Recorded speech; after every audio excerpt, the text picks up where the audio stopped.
this episode, which is episode 22 of the SNA podcast. And then we're going to talk about this past night's AEW Collision episode, which is my AEW Collision review part 3. Let's begin. And okay, we're starting off, and I'm probably going to bring this up on the wrestling news, but about the breaking news of AEW. Breaking news of AEW shockingly released CM Punk. Yeah, you hear me correct. And what's else shocking, Tony Khan announced this on the beginning of the AEW Collision show, saying by stating that today he's gonna announce of the release of Phil Brooks, aka also known as CM Punk, being released because of being danger to the staff and to the talent, and he was going down the list. So, and then what's he? And they even referenced that this for the reasoning it stemmed from the backstage incident from AEW All In, but he didn't.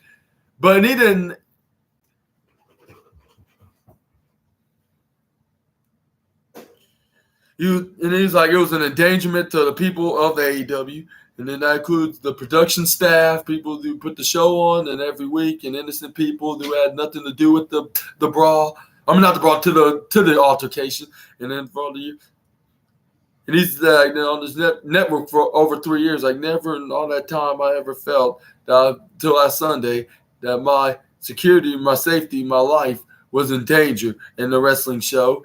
And then I don't think that anybody should feel that way at work. And I don't think the people that should be feel that way as well. And I had to make a very difficult choice that came to a recommendation of this has been comedian in AEW as well. Outside we cancel a unanimous recommendation. I had to follow up on that recommendation of sorry to any fans of CM Punk who said about this news, but despite all that, we're gonna have a great show tonight on AEW Collision, and we're gonna have a great AEW All Out pay-per-view tomorrow night here in Chicago, Illinois.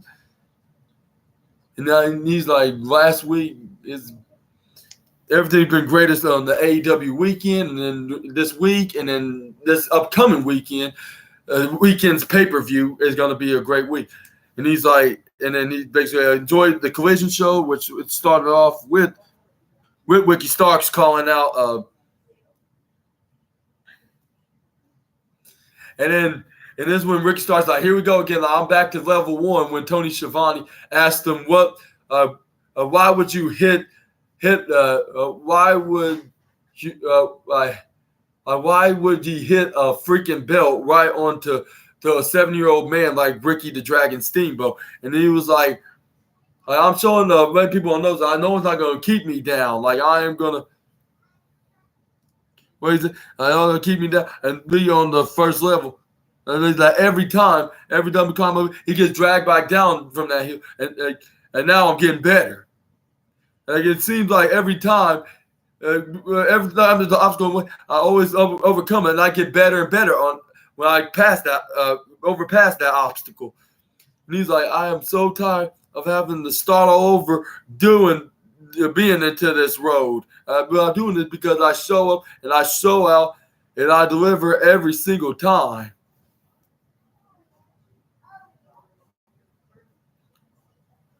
And he's like, well, I'll overflow. And then this is when he started complimenting, you have a big future ahead of you, Big Bill. And he's like, I looked at myself and I congratulate myself. And then this is when Ricky the Dragon Steamboat came out. And then this is when he's like, you want to have a. He's like, oh yeah, he's like, Ricky, you're not gonna pass by me and overlook me and pass me by from tomorrow night's pay-per-view and not accepting my challenge. And it's like, He was like, you want to have a no DQ strap match? Like, you're going to have one with the Dragon. Like, but we need to make this official. It'll be, and you have to be a contract to be signed by the absolute Ricky Starks. And it's signed with the Dragon. I was like, wait, why is he referring himself as the Dragon? That's why he's not confirming himself.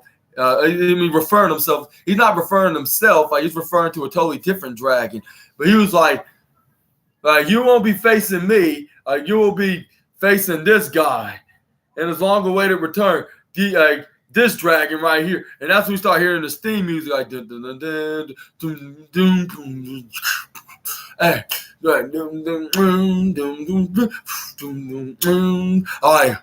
like no way. Like, there's been rumors that he's gonna be coming back soon. And he's gonna work on to New Japan and AEW's new crossover pay-per-view, which is known as Wrestle Dreams, to dedicate that legendary Japanese wrestling. I'm not sure if he was a wrestler or a promoter or even both, but y'all let me know about that down in the comments. I forget his name, but from I believe he's from New Japan. But they're doing a crossover from that, and this is when we hear that, and then yes, sir, like, it's the returning Bryan Danielson. I expect him to be back soon, probably in the next few weeks, but not anytime soon. Like, this was a shock. This was like the first shock, second to Jey Uso coming back from Payback. I was like, wow, like, what's up with these shocking returns? And this one's from Bryan Danielson. Like, he'd make his long-awaited return from his arm injury. And yes, sir, it's been confirmed that it will be a strap match, and it will be with a Dragon, but it won't be with the legendary Dragon, Ricky the Dragon Steamboat, the Dragon Steamboat. It will be the other legendary Dragon, and that is the American Dragon, Bryan Danielson. But what y'all think about the shocking return and facing Ricky Starks at the last minute All Out? Y'all let me know down in the comments below. We're going to move on to the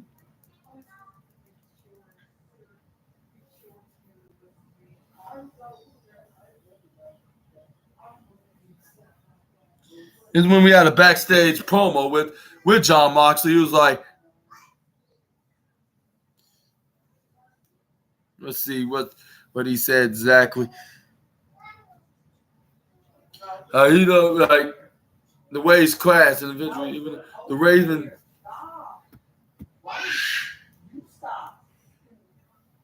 The Raven. What is it? Where Jon Moxley says right here with. You hear the rock. It was the waves crash, and eventually even the raging seas fall still, and then around you, or another way. Me, Orange Cassidy, international champion, and the player right here, and no one will checkmate the 31 men before me, and for the problems to solve, and then Orange Cassidy. 1 second, please. Like, no one like me. And 1 second, please. Come on, Trey.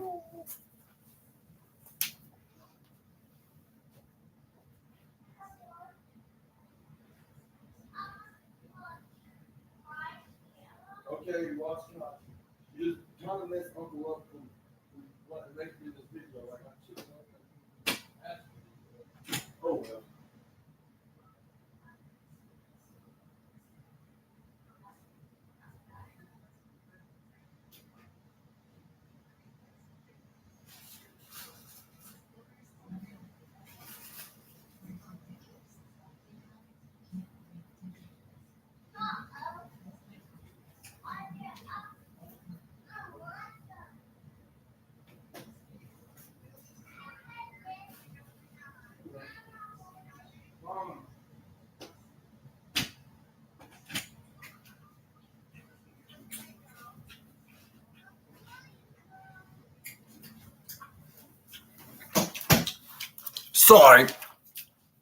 Sorry about that. Just going to take care of some family business. But back to the video. We have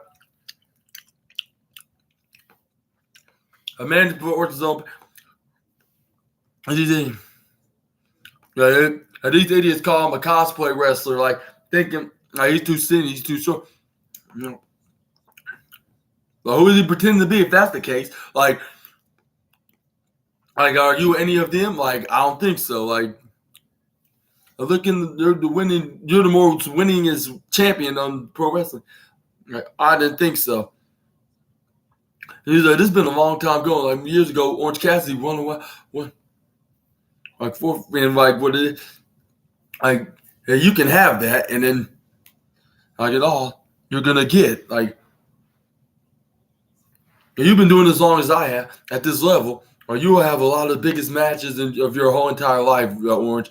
Like, whoever the bigger shows, like you wrestle the greats, the Jerichos, the Bryan Danielson. Sometimes they win, sometimes you win. Like, but tomorrow. There's another chance. And thought of me on Sunday at All Out, and that only comes once in a lifetime. Because Orange Cassidy, because I'm on the run of a lifetime, and I'm gonna.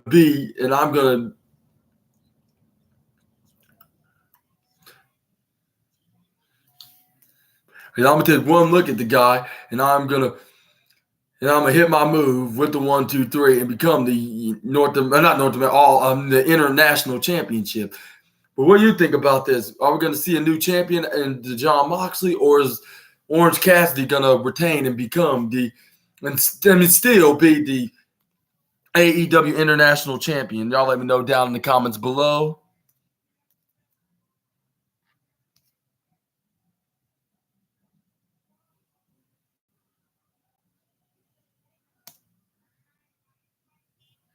And up next, we have the Acclaim taking on the Acclaim and Badass Billy Gunn take the new Trios Championship, taking on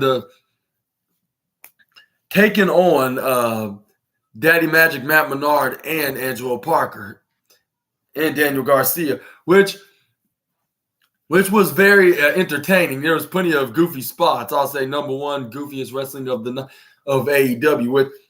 Where first off, we'd have the Acclaim was telling them like y'all bitch, like y'all bitch too. Like no wonder Jericho, what he said, like y'all bitch too, and no wonder that why Chris Jericho diss you. It's that had me dying. Like this was the best rhyme that I could have ever heard from Max Caster.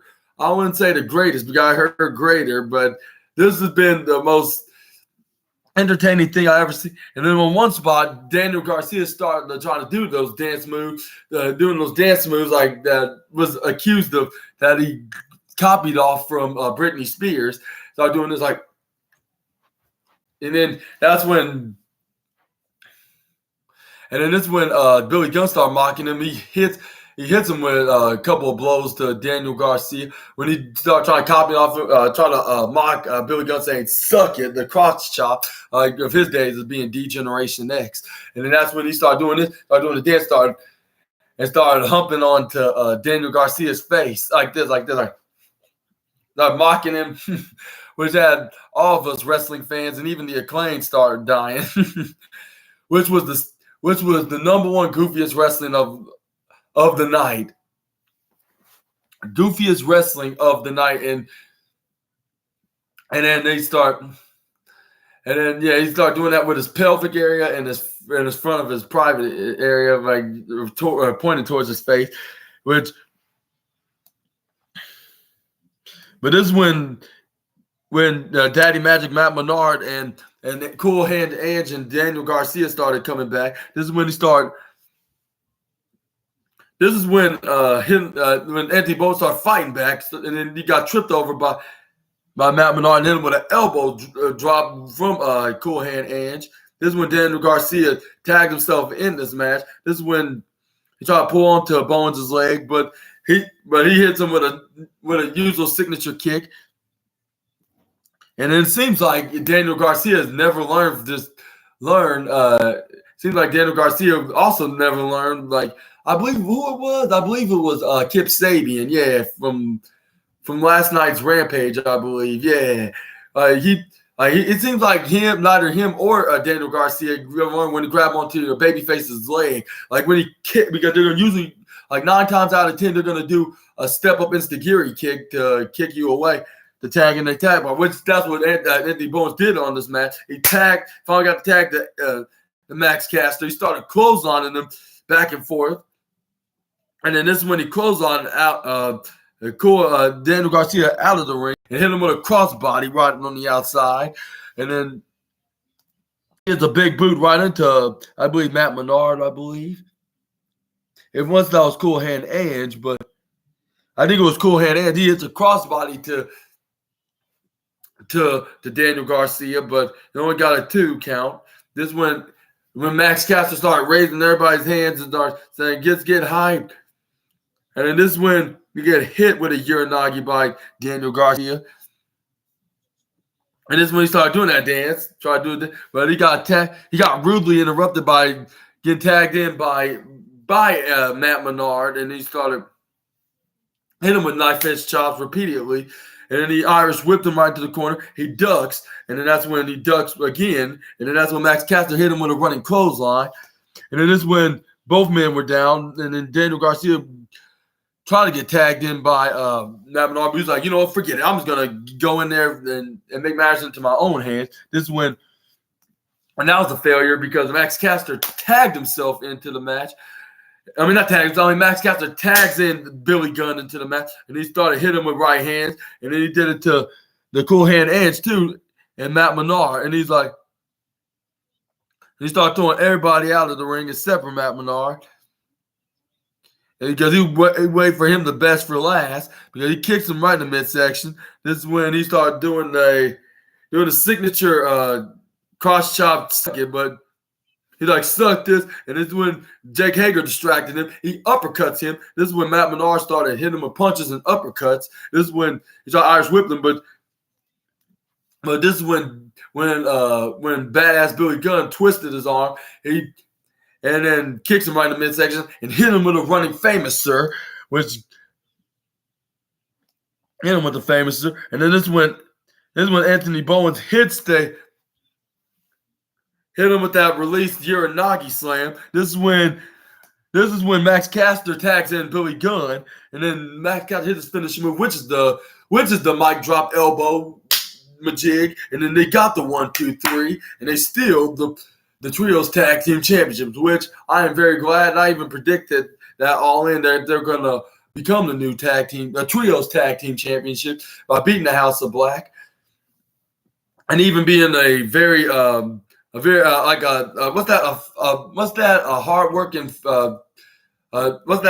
hardworking fighting champion, like defending it more often, if not weekly, by defending on anybody that wants a shot at the championships. And I think they should continue doing this until they can find, I wouldn't say better, but I'll say find an even more bigger trio star that's raising more of the popularity over the Acclaim to dethrone them. But I don't know who that could be. It could be anybody. But what y'all theory would be who could possibly be, though? Y'all let me know down in the comments below. And then that's when they did the scissoring celebration, and then they start holding their pink scissor, their scissor pink strap trios championship, and they start making the championship belts start scissoring each other like they're doing with the scissoring. Because they have the custom, because they did it with the titles, like they did the scissoring, and then they're celebrating, and this is when we had a backstage interview with the Dark Order, and a backstage interview about their match against I'm Better Than You, Baby, this Sunday, which is tomorrow for the AEW All Out, and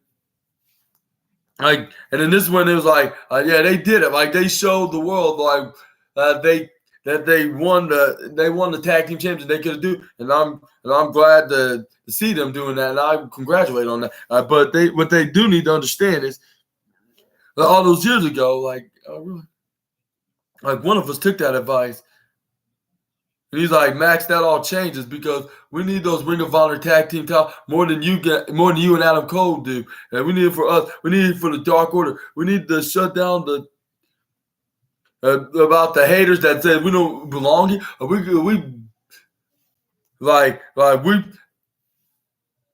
don't belong. Well, this Sunday, we're gonna do whatever it takes to continue proving our critics wrong and becoming the new Ring of Honor tag team champions.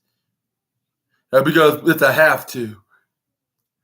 And then she said, and then the reporter was like, "Thanks, God, back to you." And then this is when.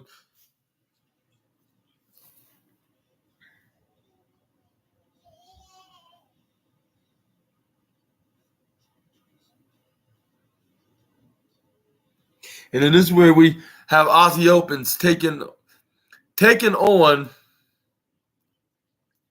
This is where we have Aussie Open take on Nick Wayne and Commander. Which I'll say, what is up? And that made me thinking, like, what is up with Nick Wayne teaming with these luchadors? Like, even though these luchadors are very talented as hell, like guys like them and guys like these guys like Commander, Vikingo, and Gravity. Like, but even though even though Nick Wayne didn't team with him, but I'm saying he's one of another talented young luchador that's showing that he can do it all on the ropes. Like, and he should be also known as the king of the ropes. But anyways, we got the match started. We have Nick Wayne start off with Mark Davis with them giving them the 2-at-1 disadvantage with him trying to do a double team move, but Nick Wayne managed to dodge Mark Davis and threw him out on the outside. He tried to, but Kyle Fletcher tried Irish whip him on the side, on the other side. He tried close on, but Nick Wayne ducked and he hit him with a running Hurricane Rana that had him knocked over on the other side of the turnbuckle. He hits him with a running uppercut. He kicks up very, very perfectly, and then this is where he puts him in his corner with Commander tagging himself into the match. This is when he Irish whipped him and he hits him with a running side kick. And then this is when he reversed. This is when he hits him with a body slam. And he started wiping the sweat on his face right into the face of Commander. Tagged in his partner, Mark Davis, which he tried to go for a sit-out senton, but Commander went out of the way. He tried to go for like a meteor, but Mark Davis flipped him off, but he flipped on the ropes and hit a backflip, and then he tried to go for a chop. He ducks again, once again when he runs under Mark Davis, hits him with a Black Widow lock, which he got it locked in or some kind of or what's that called? What do you say? A twisting octopus, or curling octopus, I should say. This is when he tried to run up to Commander. He kicks him right in the face when he was in the side of the ropes into the corner where Mark Davis is. He tried to go for a running hurricane, a flying hurricane rana, but it got a pop-up power bomb right on the Kyle Fletcher did. He hits him with a pop-up power bomb. This is where he hits him with a double team, with Mark Davis hitting Nick Wayne with the fireman's position, put him up in the air, and then that's when Kyle Fletcher catches him with a swinging kick right to the face. This is when they do a double team move right onto Commander, which is known as the Aussie Cutter, which they got the 1, 2, 3, and they got the win. It looks like they're not over. They still didn't got over ever since they lost their Ring of Honor tag.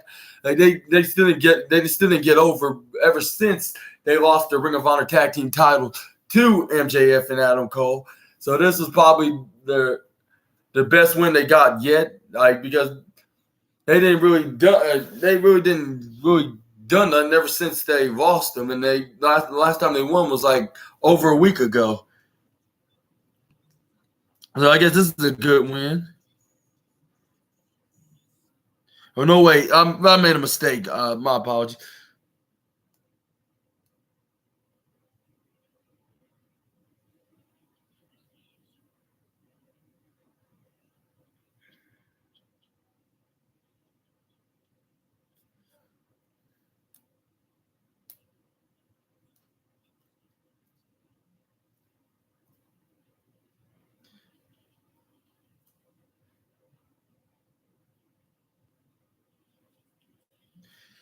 But they did it to Nick Wayne, and they got the win. This is when Darby Allin came out there, and he was look, like, I still look, Nick, like I understand like what what AR Fox did was very unforgivable when he was still team with Swerve Strickland, but. The reason why I forgave him so easily because he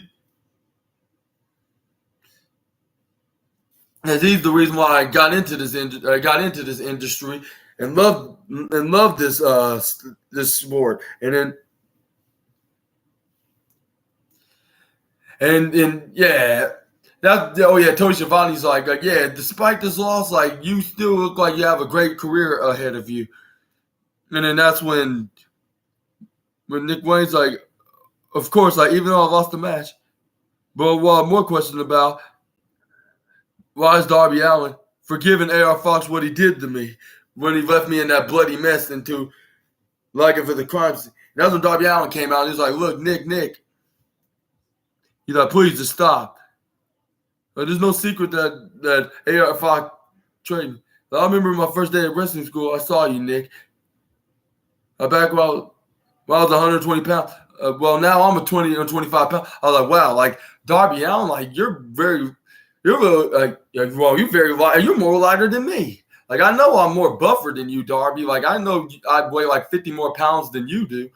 But yeah, that's a story for another day. But we're gonna probably talk about that sometime in the future, like if I ever meet Darby Allin. But anyway, let's continue being professional by recap what happened, like with Darby Allin.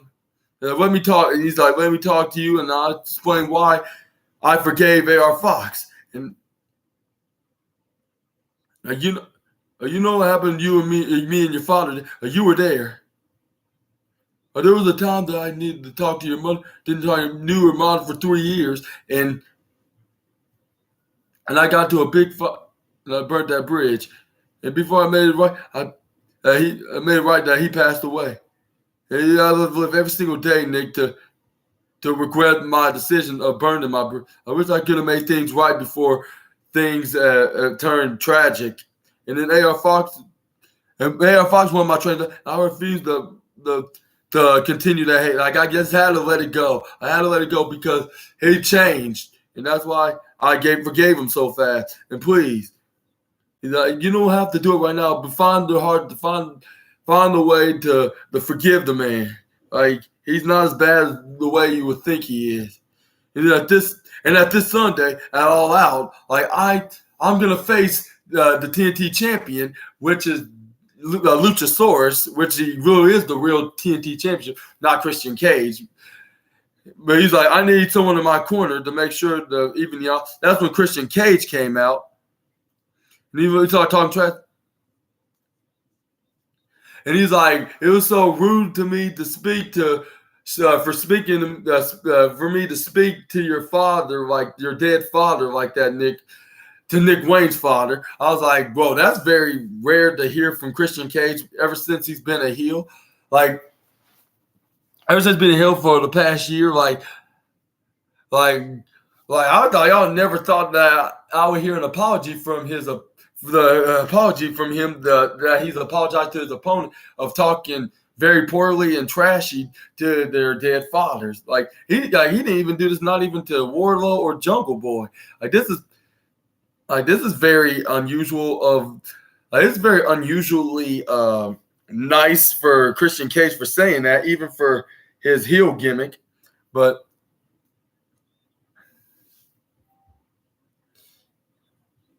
And he's like, well, fuck, what your mom's name is? And that's when everybody was like, oh, brother, boo, like, you need to shut up. And then that's when Christian was like, I can't help but notice in the ringside. And this is the missed opportunity. I was like, that was a missed opportunity on my part. So perhaps I could just slide into her D. That was a slight mistake for her part, but maybe I could slide into her DMs like after the show.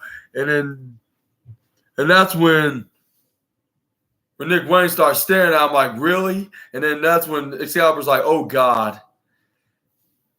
And then that's when Christian Cage was like, oh, you and Darby, like, you haven't talked to Nick's parents into over 2 years.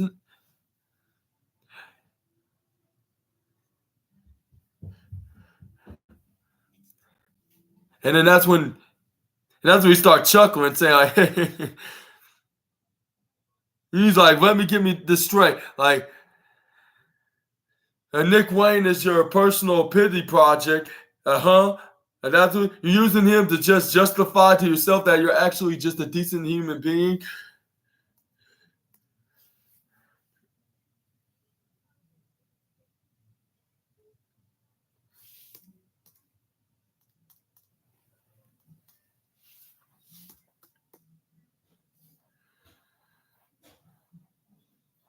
He needs to talk more specifically. We're in the United Center, and then these people can smell a loser a mile away. I mean, this is the home of the Blackhawk, for crying out loud, which referenced that the Chicago Blackhawks are the most losing team of the NHL.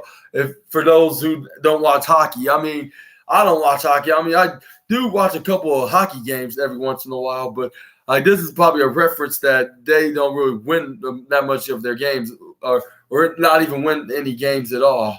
And that's when all the Chicago fans start booing the absolute shib out all around the arena for him insulting their hockey team, like any other typical heel that would make an insult to their sports team into a city that they're attending the show in. But this is when he starts saying, you, my friend, Darby Allin, you're a loser in life, and that will never change. And Nick, if I give you the advice, carry a towel with you to ringside and all out. You're gonna need it, like, which he's referring that he's probably gonna have to have a white towel for him ready, and he's gonna throw it.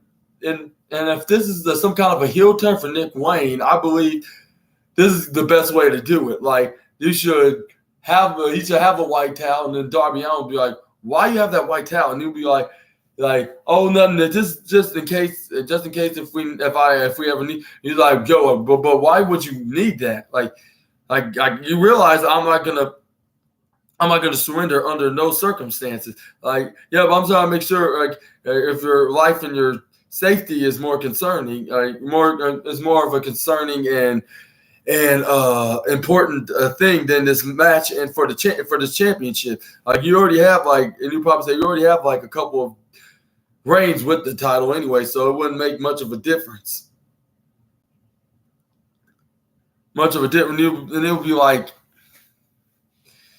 and then that's when Darby Allin's like, whatever, like, you'll probably think too much of it. And this is when he throws the towel, when Luchasaurus beats him to a bloody pulp. I won't say bloody pulp. I'll say to a lifeless pulp. And then that's when Nick Wayne does. It'll be similar when MJF, when he threw the white towel to between Jericho and Cody Rhodes' match.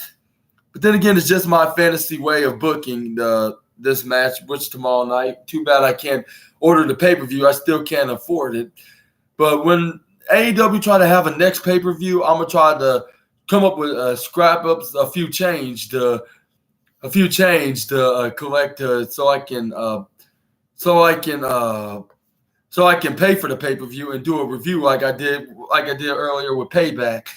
And I can start doing that more and more often and make this channel more and more something to see with me talking about what went down on WWE and AEW. And he's like, "There's not gonna be no." And then anyway, this is what Chris was like. "There's not gonna be no because there's not gonna be no technical." He's like, "It's gonna be it's not gonna be no technical back and forth. It's gonna be a beatdown and a bludgeon. It's gonna be a massacre, and at the hands of not my monster, not just my right hand of destruction, but the most completely big man in the business today." And then when it's all said and done, no, let me phrase that. We will be we will still be TNT champion. And I was like, wow, Christian, this is the very first time I heard him claiming that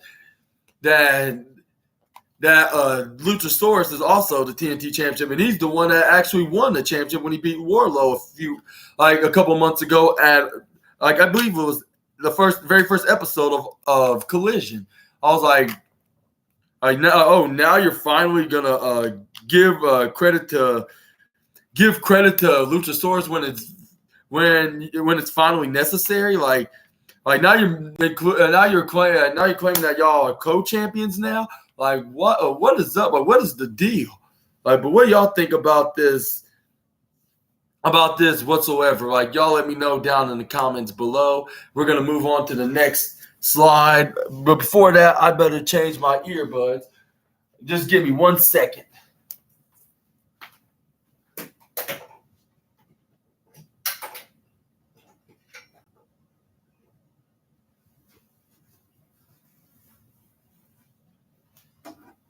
All right, I'm back. Got my other earbuds out so I can recall and recap what happened on.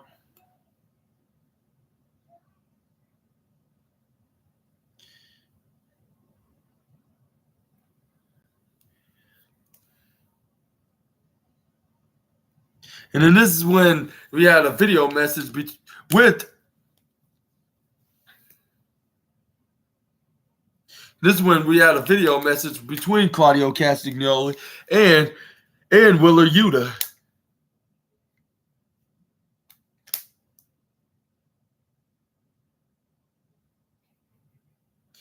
About Eddie Kingston on their match against took shot Eddie Kingston and the Pure Champion. I believe his name is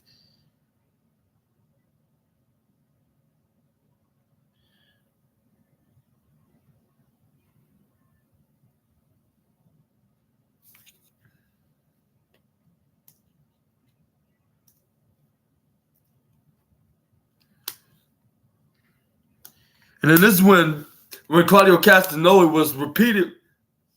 He's like, we beat.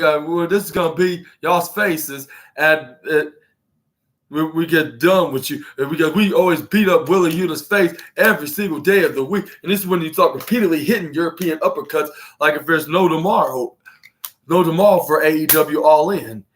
And then this is when Willer Yuta was still in a complete confusing state. And it reminded me when Solo Sikoa, when he got booted in the face by Cody Rhodes and he started spinning his face around like he don't know what day it is. There it is. And then he felt Pounce face first. I was like, dang, Claudio, like you don't have to go too hard for the poor young man.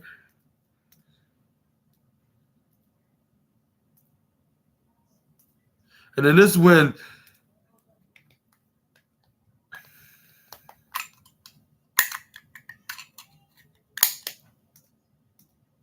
he's like poor Wheeler, like after losing to me for my open weight championship, you're just beating you around, and then Claudio, you're not ready to fight me. Like you're just gonna run away like a coward, and you a coward, bro. Like you're gonna run from me.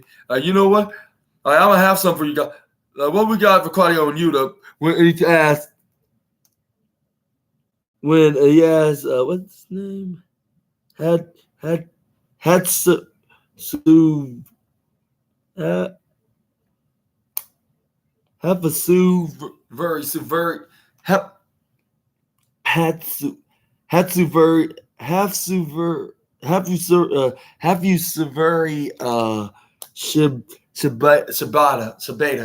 Yeah, that's what Hatsu Shibata. And then he translated. He said, "They suck." When he said, "What do you think?" And that's what he's like, I see you at the pay-per-view. And then this is when we had the 5-time NBA Finals champ, Dennis Rodman, come out there. And this is when this is when Tony Schiavone introduced everybody to the Dennis Rodman, and then Rodman. He was like, before he got a chance to interview, this is when Jeff Jarrett and Jay Lethal and Saddam Singh and them came out of there. This is when they try to make a deal with Dennis Rodman by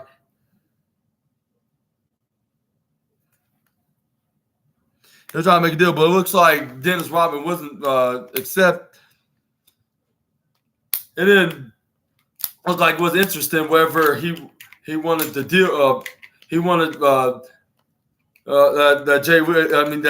Jeff Jarrett wanted to ask him, so he rejected. But it looks like it seemed like they were about to attack him, but the Acclaim ran them off, and then they challenged him for the trios titles, which that's been confirmed at tomorrow night's AEW All Out. And what do you think about this with Dennis Rodman being involved, the NBA legend and the 5-time NBA champion, NBA Finals champion? Y'all let me know about that down in the comments below. And this is when we got a video package promo with Samoa Joe complimenting Shane Taylor that he's a great performer in Ring of Honor and the greatest and a great champion. Yeah, and then but he's gonna show you who the real king of television is, and that is the Samoan Submission Machine. But I think that Shane Taylor is gonna win, and then they show the hype videos of him finally getting his opportunity, and he squashed guys like AR Fox, Keith Lee, and Gravity. And he had to wrestle all them guys on Ring of Honor just for the Ring of Honor TV Championship, which that's tomorrow as well at All Out. And then this is when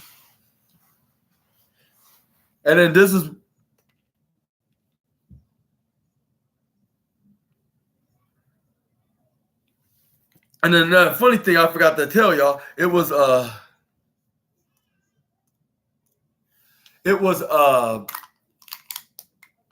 only thing I forgot about was I forgot to mention that it was JR, Jim Ross. He said that Karen Jarrett is such a Jezebel, which that had me up again, which was probably the second goofiest wrestling of the night. That was on the show of AEW's Collision, and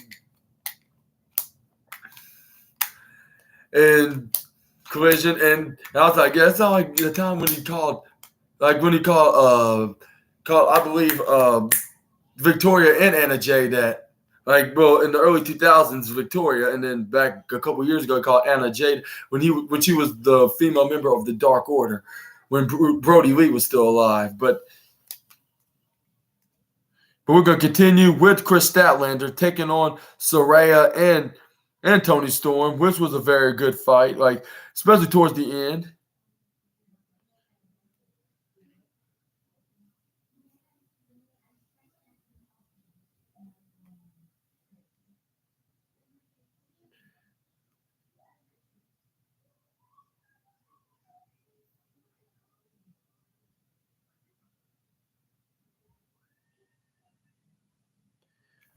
Which, let's see. This is when they were triple teaming Hikaru Shida. This is when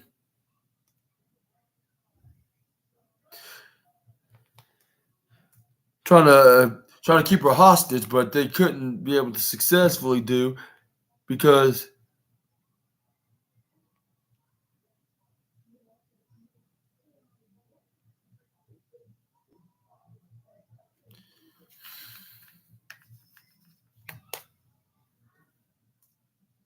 let's see right here.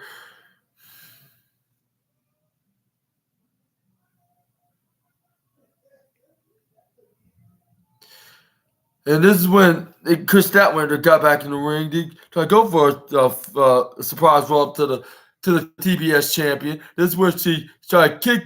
This is why she tried. This was she tried to hit a big boot to what's her name, to Ruby Soho, but she grabbed her. She hit her with a knee. She probably been watching some old videos of Sasha Banks doing this reversal move. So she hit her with that knee right to the face. She did that maneuver. That's when Hikaru Shida came out and hit her with a swinging kick. That's when Tony started to the hit, and this is when Tony Storm hit a German suplex to her. And that's when Britt Baker super kicks Tony Storm. This is when Saraya super kicks Dr. Britt Baker DMD. This is when Chris Statlander in the ring. This is when she hit her with a power slam. But it's only got her two because Tony Storm hit her with took over a senton. But I believe that Chris Statlander moved out of the way and she landed right onto Saraya, making this situation worse for this situation of this friendship relationship between Tony Storm and Saraya.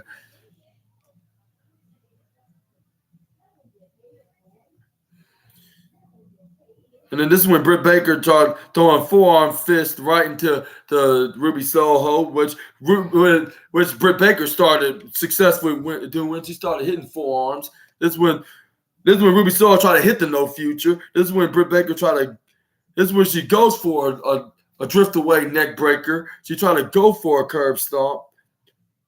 But you rolled out of it. She pushed her right onto Saraya, where Saraya had that very stinging, that cursing, stinging green Outcast graffiti spray right into her eyes, and she was like, like my vision, and then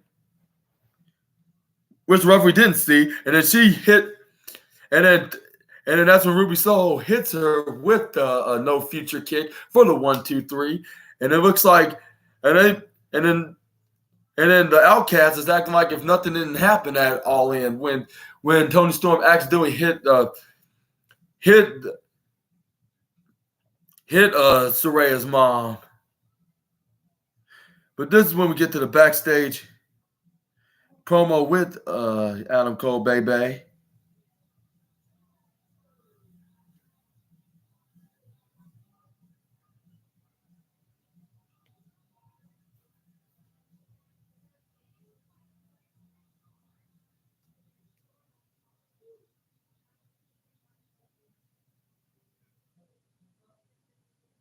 What do you say?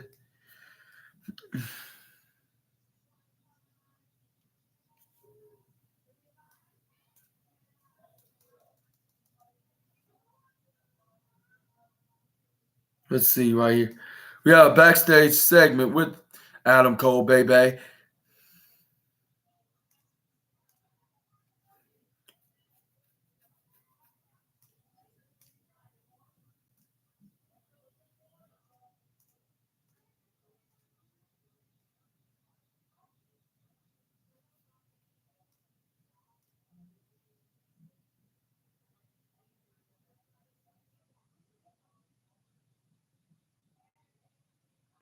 Keep going to the women's tag team match, the trios women's tag match. I'm trying to go to the Adam Cole match. Like, what the heck?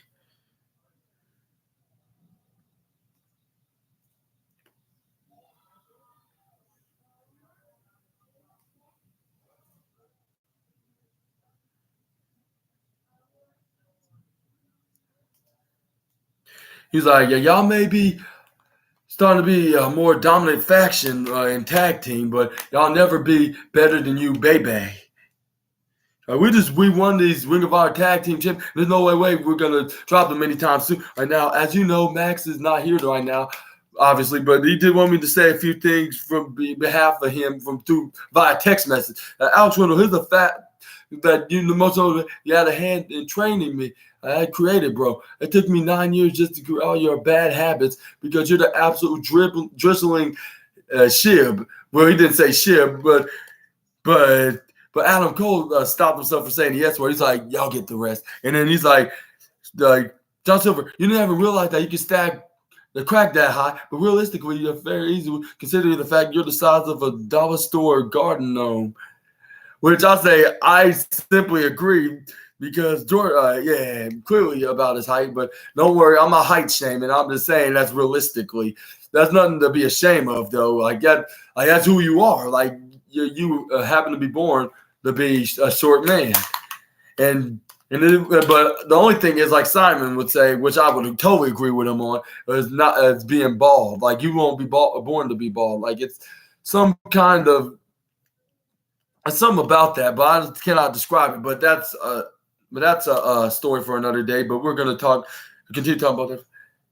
And then this is when MJF asked him to tell more dirty, disgusting words to the Dark Order. He was like, I can't say nothing else. Like that's disgusting. Like the point is, we're still gonna be tag team champions. Tag team champions after tomorrow night. See you boys Sunday. That's what he said. And he put his boom hand movement catchphrase, which he does like boom, which is one of my favorite things to imitate next to the Adam Cole baby. But I'm starting to enjoy this tag team even more, and even this Ring of Honor tag team. And I guess they proved me wrong that Aussie Opens was not going to win the tag team championship, and they're staying as the tag team despite MJF and him had a match afterwards, and he retained. But they're still friends for now until they think of anything else for them to do. And up next, we have a backstage interview with Renee Paquette interviewing Chris Statlander. Asking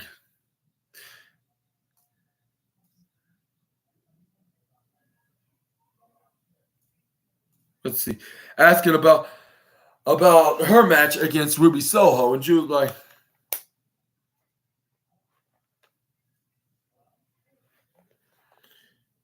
she's getting tired of these dirty and immature shenanigans from the trio, including Saraya and Ruby Soho, and then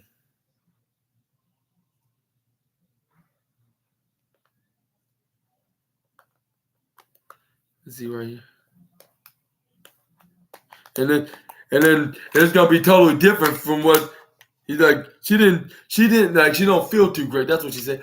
Well, especially after what happened tonight. And something tells me that after this little dirty victory from Saraya and Ruby Soho, something just tells me that Chris Statlander is gonna retain, and then she's gonna carry that TBS championship. It still be TBS championship, and until someone be the one that dethrones her. And somebody tell me it could be Jay Cargill, but then again, it could be somebody more stronger than that, and more bigger and stronger than that could dethrone her. But for now, what's the rush of taking the title off the residential wrestling female alien? She's doing a very good job. She's doing a very good job holding that straps and successfully defending it and being like a fighting champion should be. Even though Jade Cargill was, but it's just the matches lacked credibility. So, but she still was a dominant champion. Just wasn't good enough enough to be staying as champion though. Ever since the returning Chris Statlander defeat her. You're little successful, and little friends, and you're gonna go for it again tomorrow, and I'm not gonna fall for that again. Fall for that little spray,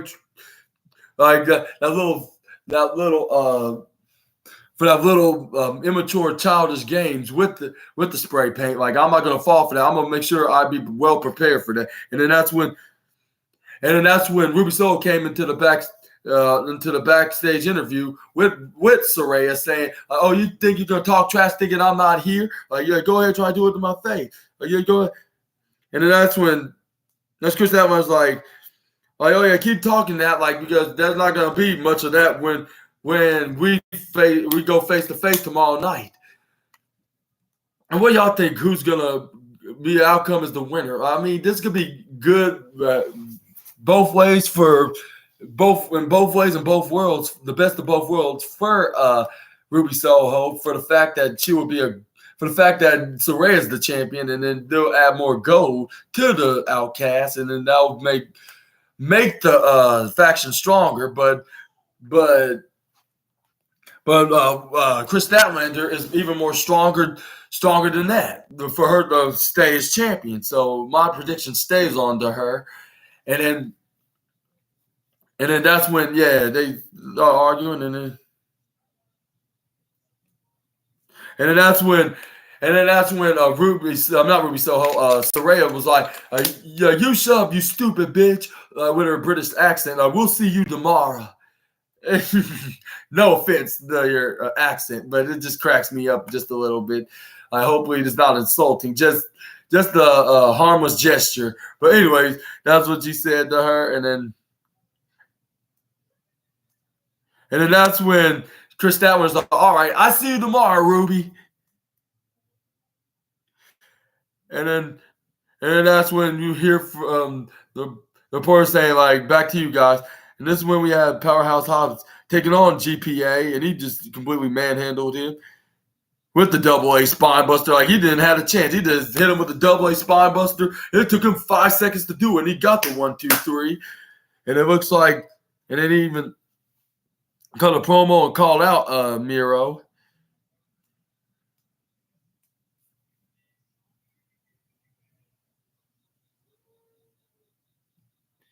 Which they got into a physical altercation, which they did.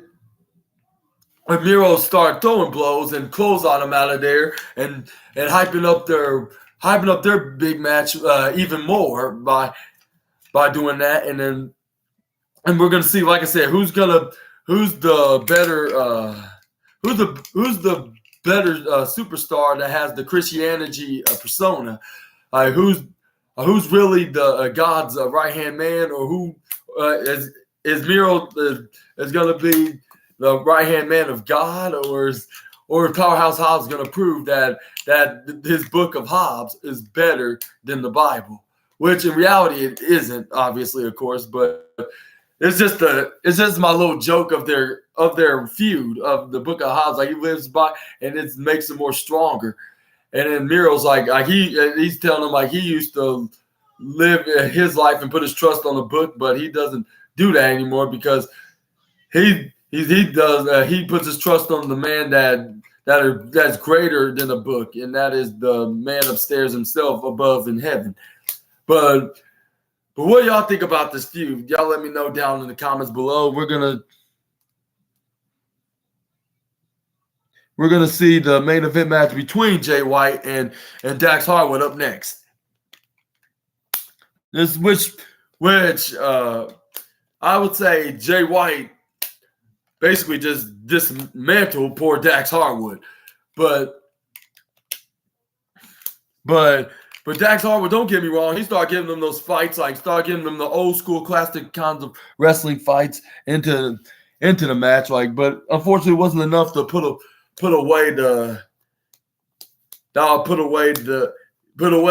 switchblade, because excuse me, it's getting pretty late. But anyways, sorry about the odds, but I started hitting chops on the Dax Harwood, and then he hits him with a European uppercut, and he tried to go for a running move. He intercepts with a clothesline to his arm. He hits him with a German suplex, Uncle Dax, and then that's when Jay White tried to go for a German suplex. Then this is when Dax Harwood counters it and do a dipping suplex right on the ropes, but he hit him with a hot shot, or slingshot from Jay White. This is when he tried to go for a clothesline, but Dax Harwood caught up into a German suplex.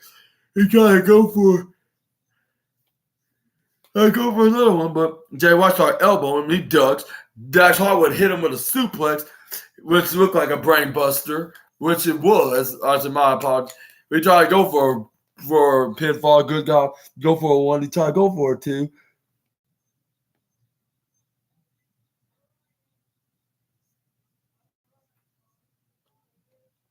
And let's get to the best part. Like, try to go for a Uranagi, but But Jay White needs Dax Harwood to the stuff. This is when he twists him in there, try to go for a clothesline. Jay White go for a clothesline, but it didn't even bring down Dax Harwood. And Dax Harwood just clotheslined him like if it was just nothing but a scratching post, trying to just like if it was a scratching post, if a kitty cat just clawed the absolute shib out of it when he clotheslined him to that point. But yeah, Dax Harwood trying to go for a sit-out pile driver, but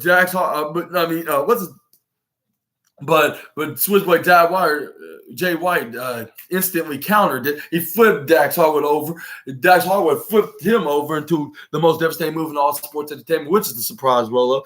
This is when he tried to grab his legs. He kicks him up. He tried to go over clothesline. They duck each other's clothes on. This is when Dax Harwood finally hits a sit-out pile driver right onto the Switchblade Jay White. He tried to go for a cover, go for one, go for a two, but he kicked out of it. And Dax Harwood was like, no freaking way. Like, this guy kicked out of the sit-out pile driver. I hit every single one with this move. Like, and it wasn't this easy putting them away. I mean, it wasn't this easy for them to kick out of it. Like, when I try to put them away. And then that's when he tried to go for a top rope. This is when he tried to go for a back suplex, which Jay White reversed into a crossbody right onto Dax Harwood. He tried to go for a pinfall. He only got a 2.999, 0.1, almost to 3. That's when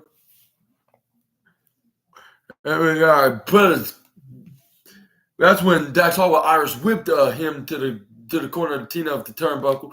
That's when he put his leg up, but Dax Harwood grabbed it and he Irish whipped him to go to the other side. He throw him right into the corner turnbuckle. That's when he hit him with a spinning Uranagi finally, but he only got 2.999 once again.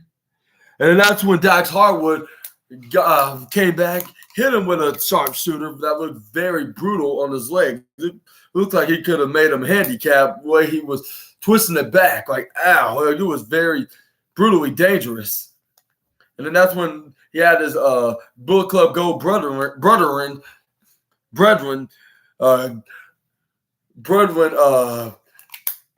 pull him out of the ring, Juice Robinson and the Guns. This is when Dax Harwood was like, fight me one-on-one like a man, with Uncle Cash Wheeler backing him up saying, yeah, I beat fair. And then this is when Jay White hit him with the Bray Runner right on the concrete floor. And if it was a Falls Count Anywhere match, Jay White would have already been and won this match. And then this is when Nigel McGuinness said, this match is definitely over. And this is when JR responded with a get some medical help for poor Dax there. And then that's when we started talking trash right onto. This is when he talked trash on Cash, but it made him too distracted. And then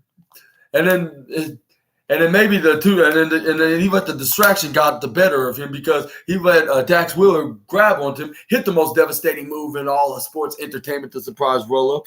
And then it only got him to 2.999. He tried to get up, but Switchblade Jay White hit him with the Blade Runner once again, which he finally does get the 1, 2, 3 for the win.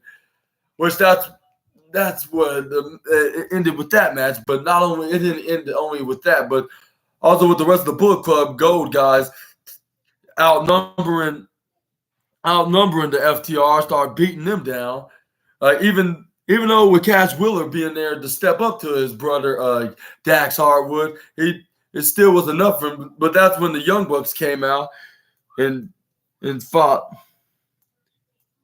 It was a 2-on-1 situation, but that's when the Young Bucks came out. They started, and I believe this is their first, and this would run them off, and then they ran out there like four. I would say like four little rodents that was trying to eat the carcasses of a helpless animal. Like, and the Young Bucks just ran them out of there. I'll say like ran them out like a couple of rodents trying to eat a poor little bunny rabbit. Yeah. a couple of poor little bunny rabbits, and then that's when the Young Bucks. I'll say I believe this is their debut. They really haven't made their on-screen and an in-ring on-screen appearance on AEW Collision live per se, but this is when they did that, and then they try to offer them a handshake of respect, and then having they back, and they were like, no, we're not sure if we can still trust you right now.